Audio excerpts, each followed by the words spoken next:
Menos de 23.000 euros tras aplicar las ayudas del Plan Moves 3. Ese es el precio de partida del nuevo BYD Dolphin, pero sería quizás injusto hablar del Dolphin y hablar solamente de su precio gancho, porque este es uno de los coches más importantes para BYD. BYD, por cierto, es el primer fabricante mundial de coches eléctricos e híbridos enchufables, y este producto va a ser uno de los más importantes para su desembarco en Europa, a donde llega tras conquistar su mercado natal de China. Como es lógico, nos surgen muchas preguntas. La primera y la más importante es si este es un buen coche eléctrico, o dicho de otra forma, si es un coche de calidad. Otra podría ser cómo se compara con referencias como el Volkswagen ID.3 o, por ejemplo, cómo se compara con el MG4, otro compacto eléctrico de origen chino. La respuesta a todas ellas en el vídeo que vais a ver ahora mismo. Para escoger tu próximo coche, visita quecochemecompro.com, el comparador de Diario Motor. BYD es el acrónimo de Build Your Dreams, construye tus sueños en la lengua de Cervantes. Es un fabricante de coches de origen chino fundado en el año 2003. Para sorpresa de muchos, en 2009, el reconocido financiero americano Warren Buffett invirtió una gran suma de dinero en un fabricante entonces desconocido e inmaduro. El olfato de Warren no le falló.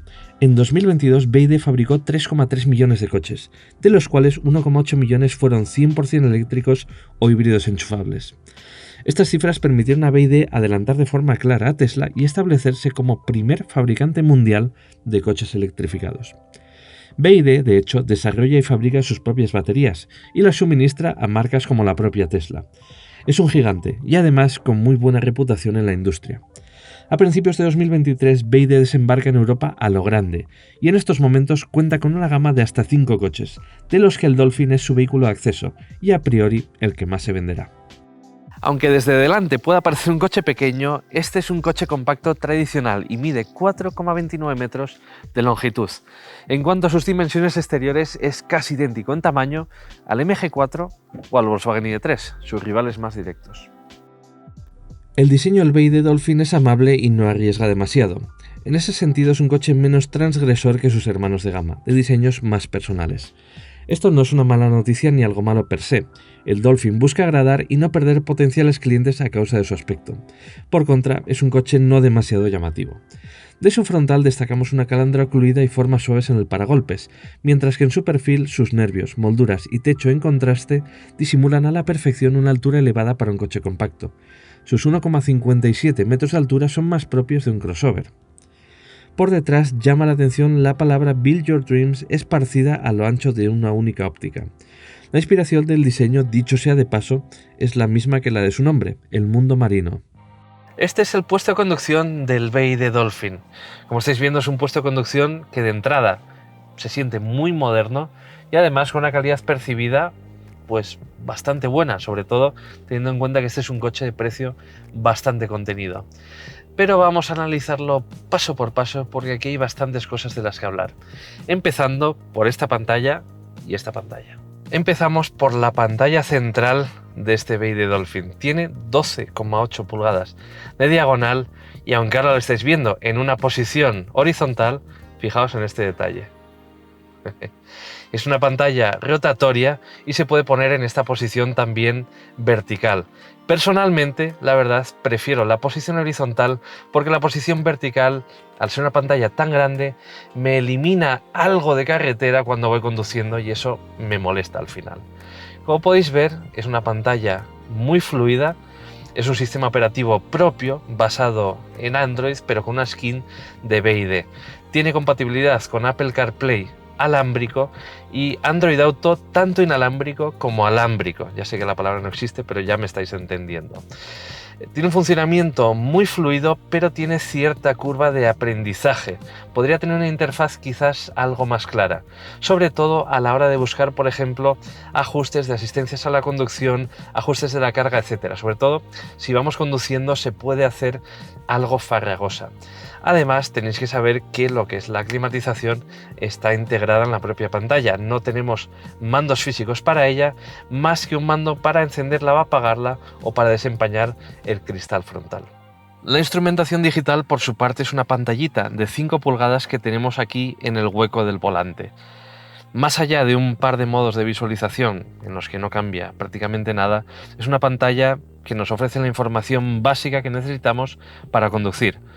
Autonomía, velocidad y poco más. Al final nos permite ver el consumo, datos muy básicos, pero tiene muy pocas posibilidades de personalización. Tenemos ahora que hablar de las calidades de este BYD Dolphin. Al final, en los coches eléctricos la calidad suele ser uno de los puntos más conflictivos porque al final son coches caros de producir y la calidad interior sufre a consecuencia de tratar de aquilatar el coste. En el caso de este BYD Dolphin, de entrada tenemos la verdad es que una buena calidad percibida. Aún así, todo lo que estáis viendo, salvo las inserciones del salpicadero y las puertas, son plásticos duros. Escuchad. Aún así, son plásticos duros que están muy bien ajustados. De verdad que en este coche me ha costado encontrar rebabas cortantes, me ha costado encontrar superficies desajustadas. Es un coche, francamente, de construcción muy sólida. Fijaos, por ejemplo, en esta consola central. Estoy moviendo el coche entero y apenas se mueve. Estos módulos no crujen en absoluto. Estos aireadores tampoco crujen. Tienen un muy buen tacto, la verdad. Cuesta encontrar pegas a la calidad de este coche, pese a que los materiales puedan no ser a lo mejor lo más vistosos. Hablando de materiales, en esta versión estamos en una configuración muy oscura, pero este coche lo hemos visto en color azul y en color beige, y la verdad es que es un coche mucho más vistoso. Aún así tenemos materiales curiosos, como por ejemplo el neopreno, que cubre todo el salpicadero y la parte superior de las puertas. Tenemos también inserciones de cuero sintético en las puertas y unos asientos que de serie en todas las versiones son de cuero vegano, que es otra forma un poco moderna de decir que son de piel sintética. Por último, antes de pasar a las plazas traseras, os quiero hablar de una cosa muy curiosa, y es que este coche tiene una inspiración marítima, concretamente en el mundo de los peces. Me diréis, ¿de qué narices está hablando? Bueno, fijaos en estos aireadores que tienen como la forma de la aleta de un pez, ¿vale? Fijaos también en los tiradores de las puertas, que literalmente tienen la forma de la aleta de un delfín. Esto no me lo estoy inventando, esto es así. Además, en la parte superior tenemos como una especie de olas y aquí encima tenemos unos aireadores que parecen, no sé, las branquias de un pez. Bueno, es un detalle curioso, es un lenguaje de diseño curioso, pero basta de cháchara, que tenemos que ir a las plazas traseras. Pero antes de entrar a las plazas traseras hay que ver el acceso que tenemos a ellas. Y un detalle antes de entrar, 1,57 metros de altura, y no es un crossover. Pero eso vais a entenderlo cuando pasemos adentro. En primer lugar, fijaos que tenemos una abertura de las puertas bastante grande. Esto es así porque en los coches chinos se prioriza mucho la comodidad en las plazas traseras y parte de esa comodidad es entrar y salir.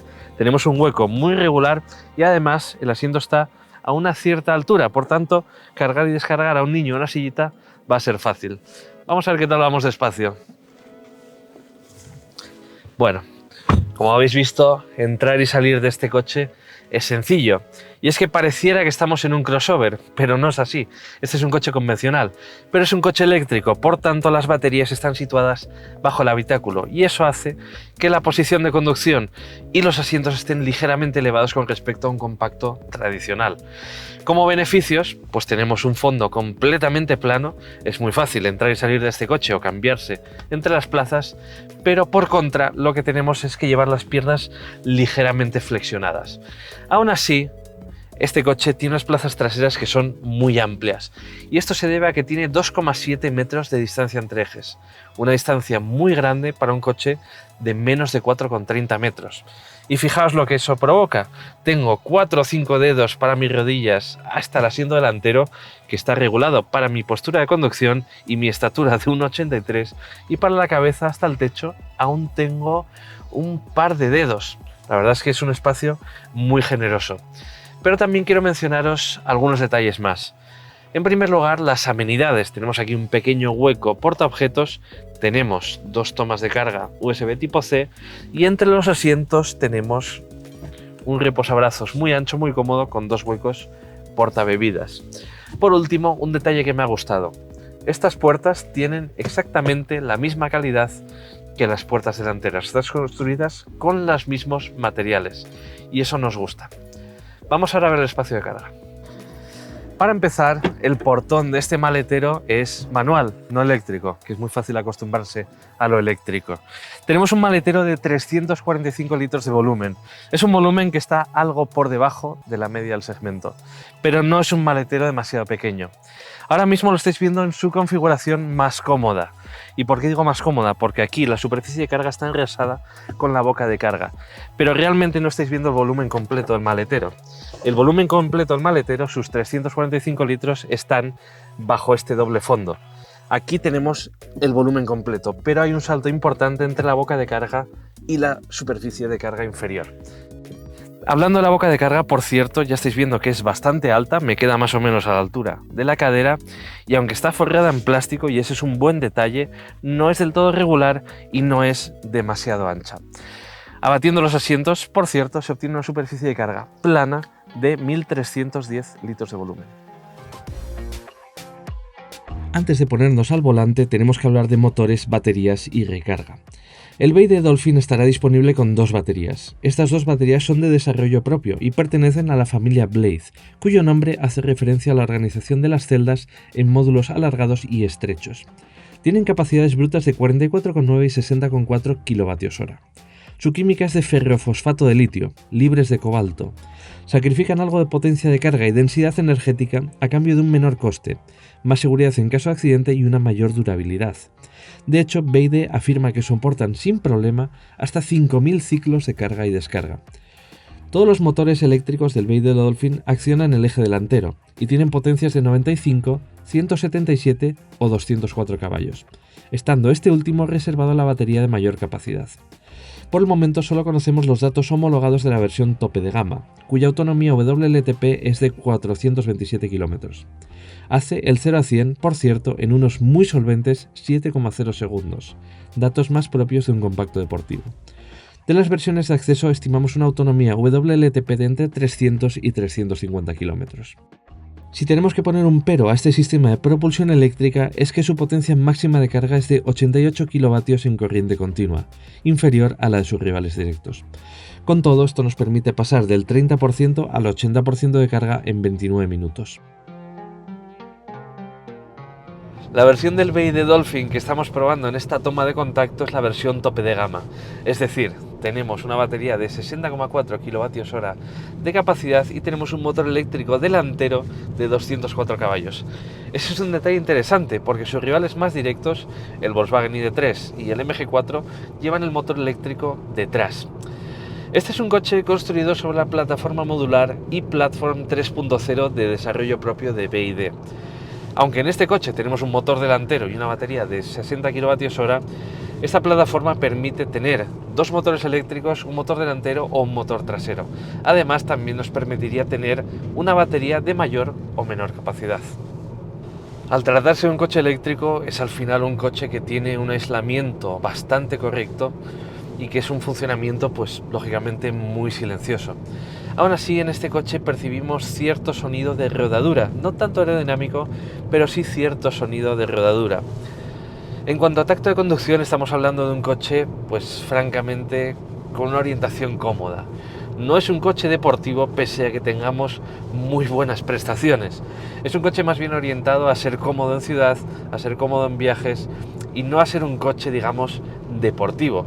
Pero si queremos, aún así, podemos hacer el 0 a 100 en 7,0 segundos, que son al final pues cifras más propias de un GTI. Aún así, como os digo, no es un coche ideado para eso, es un coche pues más bien pensado con la comodidad en mente y eso se nota en su tacto de conducción.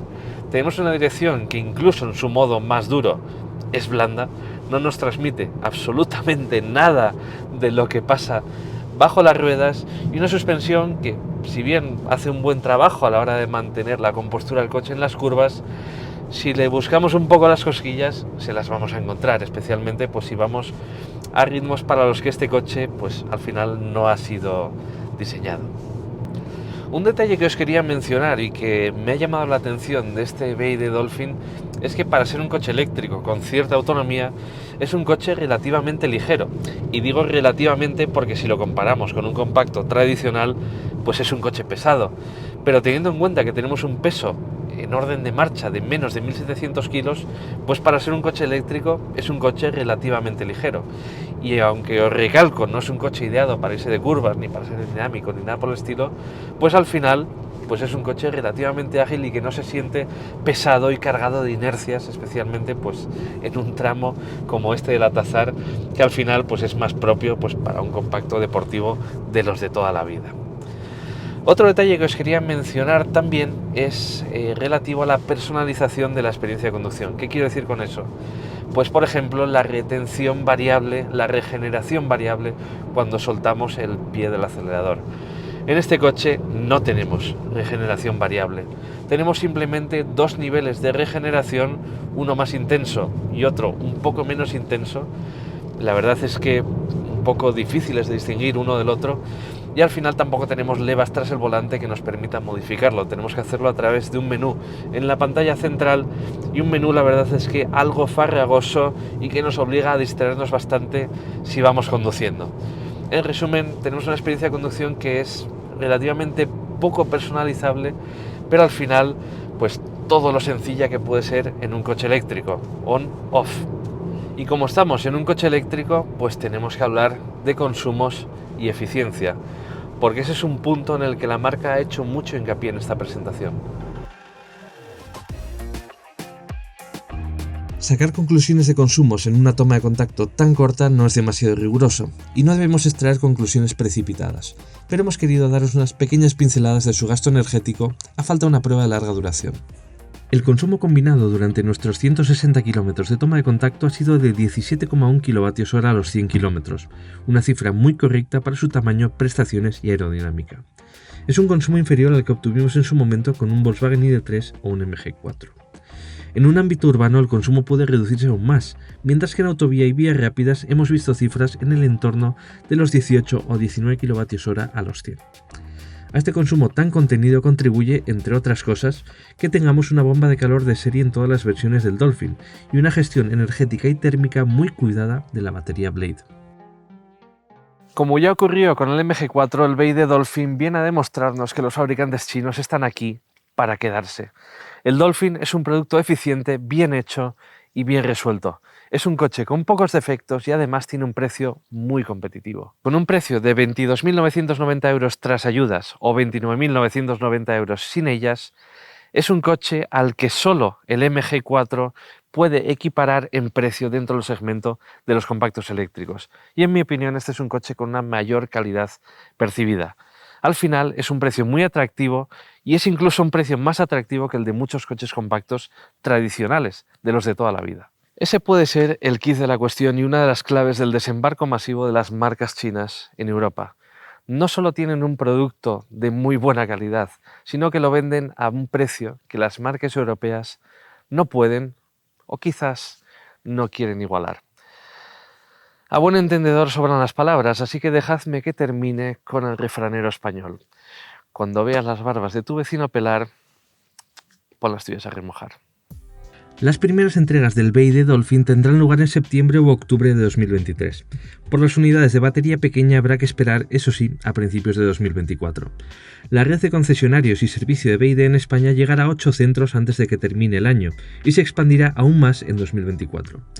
Todos los BYD Dolphin tienen 6 años de garantía o 150.000 km, mientras que la batería está garantizada hasta los 8 años o 200.000 km.